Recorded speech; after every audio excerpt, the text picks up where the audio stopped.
So this video might actually sound a little bit clickbaity, but trust me, I assure you, it is not. There's probably 99% of people that are actually watching this right now that don't even need 10-bit. And I'm going to show you some evidence between what 10-bit looks like against 8-bit. And there's actually far more things that you need to think about when it comes to filmmaking than just your bit depth. So in the making of this video, it has been a little bit of an eye-opener for me because I am a massive advocate for 10-bit color, specifically in the new Sony cameras compared to the 8-bit color that was in their older cameras, but there's a little bit more to that.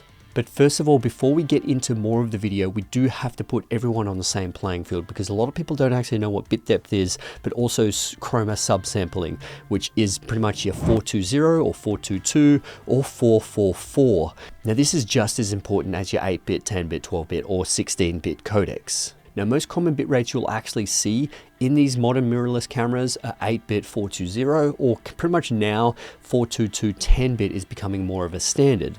Now there are some cameras that actually give you the ability to do 12-bit raw internal or even 16-bit raw internal or even 12-bit or 16-bit raw external recording. Now each pixel is made up of a red, green and blue channel. These are comprised of 256 red, 256 green and 256 blue colors to give us about 16.7 million shades of color in 8-bit. Now 10-bit gives us 1024 red, 1024 green, and 1024 blue shades, which in turn gives us around 1.07 billion different colors. Now 420 is the chroma subsampling in camera. 420 looks something like this, whereas 422 actually looks like this. Now you can also get 444 chroma subsampling, which also looks like this. As you can see, you get less compression on the color artifacts, thus giving potentially better colors to play with. Now, I guess the easiest way to think about bit depth and chroma subsampling is that the higher the number, generally the better it actually is. Now, I guess that brings me to my next point, and that comes down to compression when it comes to, loading these things online. Let's say specifically YouTube. YouTube actually compresses all your hard work to an 8-bit file, 420. And now the biggest reason why they actually do this is obviously to save space, because there's literally millions of videos that get posted daily, and they obviously have to save on space. So their hard algorithms are compressing the crap out of your work just to make it a smaller file, but it is at the expense of our color fidelity inside our image. Now that we got that out of the way, I actually wanted to test my old A7 III, which is a 24 megapixel sensor. It's 8-bit 420. It's released in 2018 against my A7 IV, and it's a 33 megapixel 10-bit 422 camera. So it generally is better in most situations because it does have a higher bit rate. It's got higher recording frame rates. It's got slightly higher megapixels, slightly higher dynamic range. And it's just an all-round better sensor. But this is where things become a little bit interesting. If you do actually see this image right here, this is comparing the A7 IV against the A7 III, and you can barely tell a difference. This is one of the biggest things that I'm trying to get the point across, is that we're comparing 10-bit to 8-bit right now. And look, one of the biggest things here, it's a fully controlled environment, it's properly lit, and this is where you're probably not going to see a difference. If you shoot indoors a lot, you probably won't see the difference between 8-bit and 10-bit. So I've got to test the 8-bit in this A7 III, which is 8-bit 420, against the A7 IV's 10-bit 422. Now I've got the orange truck, so hopefully we can get some colors out of this, a little bit of sunset, a bit of greenery, see what it looks like, if there's actually a major difference. Now, being outdoors, you could probably see a couple of things here comparing the 8-bit to 10-bit. Now, 8-bit, you can definitely see the banding in the blue sky here. I'm definitely seeing on my screen that the A7 IV is very smooth when it comes to the gradation of the actual sky. Now, also you can see the really horrible old magenta shift in the shadows in the A7 III with the 8-bit codec, but this can easily be corrected through color grading. But right out of the gate, the A7 IV definitely does look better in this situation. Now, if we do actually compare the A7 IV 10-bit to the A7 IV's 8-bit internal. Now this is where we see actually a very similar difference to what we did with the A7 III. You can see a little bit of color shift when it comes to the overall colors as well.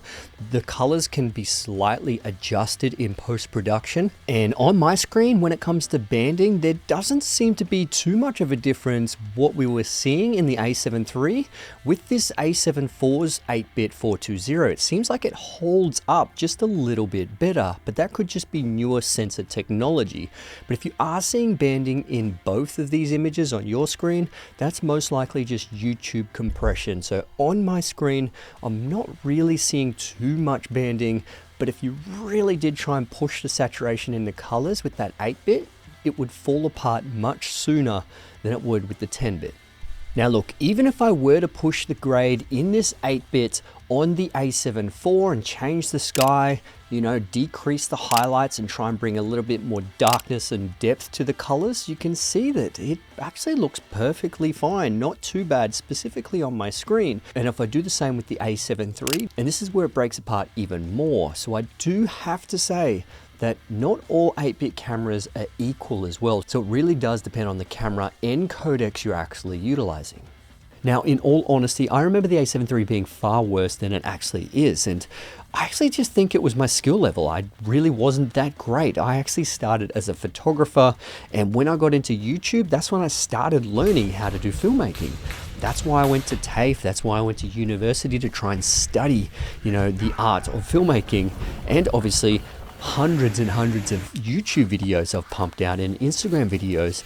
I'm just doing the reps, I'm doing the sets, I'm doing as much as I can to make myself better. And I think just I'm a better filmmaker now, and I can actually make almost any camera look good if you can actually light the scene, if you actually have a decent story, and if you know a little bit about color grading and trying to, you know, make colors look fairly decent. There is one thing that you've got to make sure when you're actually doing a whole bunch of filming, and that comes down to correct exposure. Exposure is actually going to get your image to look absolutely incredible. But to get the correct exposure, you need good lighting techniques. But when all else fails, you need a good story anyway, because if you are pixel peeping, you're probably doing the wrong thing when it comes to filmmaking.